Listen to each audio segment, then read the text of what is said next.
કથાકારે કીધું કે શિવને વરવા માટે પાર્વતીજી 7 વખત સળગ્યા હતા.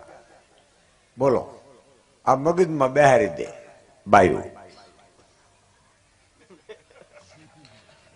7 વખત પાર્વતી હળગ્યા હતા. આપણે એક વાર તો હળગો ગિરિજી નખત્રા કર્યા.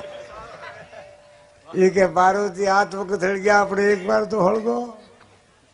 પાર્વતી હળગે, આપણે ન હળગાય.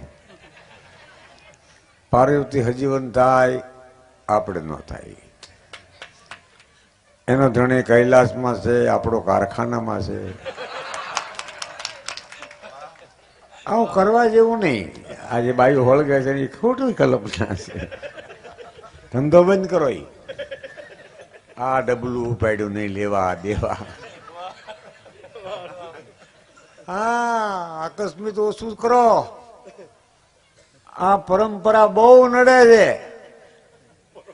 નહીં લેવા દેવાને હળગી જવું.